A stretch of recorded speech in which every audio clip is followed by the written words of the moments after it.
ಇವತ್ತಿನ ಸ್ಪೆಷಲ್ಲು ಬಿಳೆ ಹೋಳಿಗೆ ಬದನೆಕಾಯಿ ಎಣ್ಣೆಗಾಯಿ. ಇದು ನೋಡಿ ಎಷ್ಟು ಚೆನ್ನಾಗಿ ಬಂದಿದೆ. ಬಿಳೆ ಹೋಳಿಗೆ ಎಷ್ಟು ಸಾಫ್ಟ್ ಆಗಿದೆ, ಹೆಂಗಿದೆ ನೋಡಿ. ಯಾವ ಥರ ಮಾಡಿದ್ರು ಏನೂ ಇದು ಆಗೋದಿಲ್ಲ, ಅಷ್ಟು ಚೆನ್ನಾಗಿದೆ ನೋಡಿ. ನೋಡಿ ಇದಕ್ಕೆ ಬದನೆಕಾಯಿ ಎಣ್ಣೆಗಾಯಿ ತುಂಬ ಚೆನ್ನಾಗಿರುತ್ತೆ. ನಾನು ಮಾಡುವ ವಿಧಾನ ಬನ್ನಿ ನೋಡೋಣ. ಈಗ ಬದನೆಕಾಯಿ ಎಣ್ಣೆಗಾಯಿಗೆ ಬೇಕಾಗಿರುವಂತಹ ಸಾಮಗ್ರಿಗಳು: ಹಸಿ ಕಾಯಿ ತುರಿ ಅಥವಾ ಒಣ ಕೊಬ್ಬರಿ, ಎರಡರಲ್ಲಿ ಒಂದು. ನಾನು ಹಸಿ ಕಾಯಿ ತುರಿ ತೊಗೊಂಡಿದ್ದೀನಿ.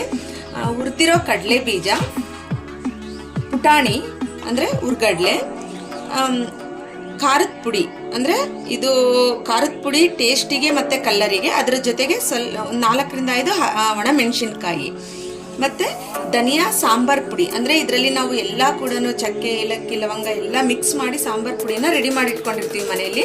ಅದು 1.5 ಸ್ಪೂನು, ಮತ್ತು 1 ಸ್ಪೂನು ಬಿಳಿ ಎಳ್ಳು, ಒಂದು 4 ರಿಂದ 5 ಎಸಳು ಬೆಳ್ಳುಳ್ಳಿ. ಇವೆಲ್ಲ ಕೂಡ ಮಿಕ್ಸಿ ಜಾರಿಗೆ ಹಾಕಿ ನುಣ್ಣಗೆ ಗ್ರೇವಿ ಮಾಡ್ಕೋಬೇಕು. ಈಗ ಇದನ್ನು ನಾವು ಮಿಕ್ಸಿ ಜಾರಿಗೆ ಹಾಕಿ ಗ್ರೈಂಡರ್ ಮಾಡ್ಕೊಳ್ಳೋಣ. ಸ್ವಲ್ಪ ನೀರನ್ನು ಸೇರಿಸ್ಕೊಳ್ಳಿ. ಹಸಿ ಕೊತ್ತಂಬರಿ ಸೊಪ್ಪು ಇಳಿದ ಕಾರಣ ನಾನು ಡ್ರೈ ಕೊತ್ತಂಬರಿ ಸೊಪ್ಪನ್ನು ಬೆರೆಸ್ತಾ ಇದ್ದೀನಿ. ಮತ್ತೆ ಸ್ವಲ್ಪ ನೀರನ್ನು ಬೆರೆಸಿ ಗ್ರೈಂಡ್ ಮಾಡಬೇಕು. ಈ ಥರ ನುಣ್ಣಗೆ ಗ್ರೇವಿಯಾಗಿ ರುಬ್ಕೋಬೇಕು. ಒಂದು ಪಾತ್ರೆನ ಸ್ಟವ್ನಲ್ಲಿ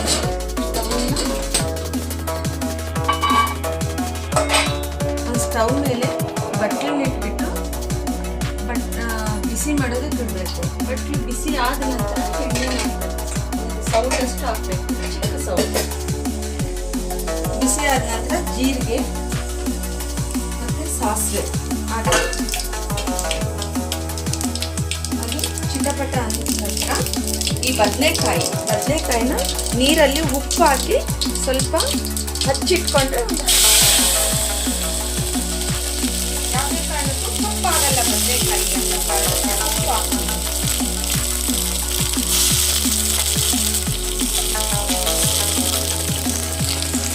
ಇವು ಸ್ವಲ್ಪ ಎಣ್ಣೆಯಲ್ಲಿ ಸ್ವಲ್ಪ ಫ್ರೈ ಮಾಡ್ಕೋಬೇಕು ಬದನೆಕಾಯಿ ಹೋಳುಗಳನ್ನ. ಎಣ್ಣೆಯಲ್ಲಿ ಯಾಕೆ ಫ್ರೈ ಮಾಡಬೇಕು ಅಂದರೆ ಎಣ್ಣೆಯಲ್ಲಿ ಸ್ವಲ್ಪ ಅವು ಫ್ರೈ ಆದರೆ ಅದು ಮತ್ತೆ ನೀರಾಕಿ ಬೇಯಿಸಿದ್ರು ಕೂಡ ಅದರ ಟೇಸ್ಟ್ ತುಂಬ ಚೆನ್ನಾಗಿರುತ್ತೆ. ಯಾವುದೇ ಕಾರಣಕ್ಕೂ ಎಣ್ಣೆಗಾಯಿನ ಕುಕ್ಕರಲ್ಲಿ ಮಾಡಬಾರ್ದು. ಈಗ ಬದನೆಕಾಯಿ ಸ್ವಲ್ಪ ಫ್ರೈ ಆಗಿದ್ದಾವೆ. ಅದಕ್ಕೆ ನಾವು 2 ಮೀಡಿಯಂ ಗಾತ್ರದ ಈರುಳ್ಳಿಯನ್ನು ಹಚ್ಚಿಟ್ಕೊಂಡಿದ್ವಿ, ಅದನ್ನು ಹಾಕ್ತಾ ಇದ್ದೀವಿ. ಅದರ ಜೊತೆಗೆ 2 ಮೀಡಿಯಂ ಗಾತ್ರದ ಟೊಮೊಟೊವನ್ನು ಹಚ್ಚಿದ್ವಿ, ಅದನ್ನು ಕೂಡ ಹಾಕ್ತಾ ಇದ್ದೀವಿ. ಇವೆಲ್ಲವೂ ಕೂಡ ಎಣ್ಣೆಯಲ್ಲೇ ಸ್ವಲ್ಪ ಫ್ರೈ ಮಾಡಬೇಕು. ಮತ್ತು ಸ್ವಲ್ಪ ಸಿಪ್ಪಿಗಿಟ್ಬಿಟ್ಟು ಪ್ಲೇಟ್ನ ಮುಚ್ಚಿಡಬೇಕು. ಹಾಗೆ ಸ್ವಲ್ಪ ಚೆನ್ನಾಗಿ ಅದು ಫ್ರೈ ಆಗುತ್ತೆ ನೋಡಿ. ಸ್ವಲ್ಪ ಎಷ್ಟು ಚೆನ್ನಾಗಿ ಬೆಂದಿದೆ ನೋಡಿ. ಎಷ್ಟು ಚೆನ್ನಾಗಿ ಟೊಮೊಟೊ, ಈರುಳ್ಳಿ, ಬದನೆಕಾಯಿ ಎಲ್ಲ ಕೂಡ ಒಂದು ಹದವಾದ ರೀತಿಯಲ್ಲಿ ಫ್ರೈ ಆಗಿದೆ. ಈಗ ಒಂದು ಗ್ಲಾಸಷ್ಟು ನೀರನ್ನು ಹಾಕಿ ಬೇಯಿಸ್ಕೋಬೇಕು ಬದನೆಕಾಯಿನ ಮೆತ್ತಗೆ.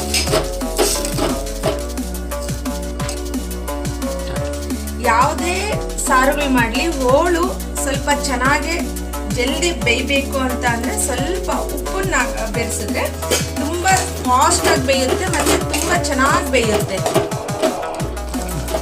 ಈಗ ನೋಡಿ, ಒಂದು 3/4 ಭಾಗ ಬೆಂದಿದೆ ಎಲ್ಲ ಹೋಳು ಕೂಡ. ಆದ ನಂತರ ಈ ಗ್ರೇವಿ ರುಬ್ಬಿಟ್ಕೊಂಡಿರ್ತೀವಲ್ಲ ಅದನ್ನು ಇದಕ್ಕೆ ಸೇರಿಸ್ತೀವಿ.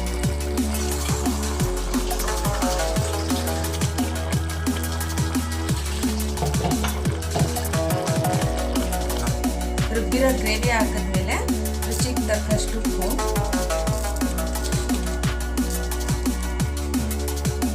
ರುಚಿಗೆ ತಕ್ಕಷ್ಟು ಬೆಲ್ಲ. ಈ ಎಣ್ಣೆಗಾಯಿಗೆ ಉಪ್ಪು, ಹುಳಿ, ಬೆಲ್ಲ ಕರೆಕ್ಟಾಗಿದ್ದರೆ ಟೇಸ್ಟ್ ತುಂಬ ಚೆನ್ನಾಗಿರುತ್ತೆ. ಸ್ವಲ್ಪ ನೀರನ್ನು ಹಾಕಿ ಕ್ಲೀನಾಗಿ ಮಿಕ್ಸ್ ಮಾಡಬೇಕು.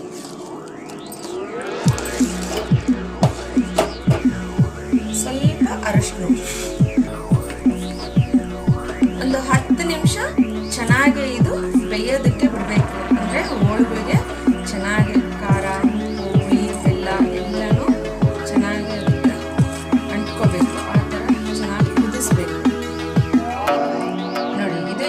ರೆಡಿ ಆಯಿತು. ಇದು ತೆಗೆದು ಪಕ್ಕಕ್ಕಿಟ್ಟು ಈಗ ಬಿಳೆ ಹೋಳಿಗೆ ಮಾಡೋಣ.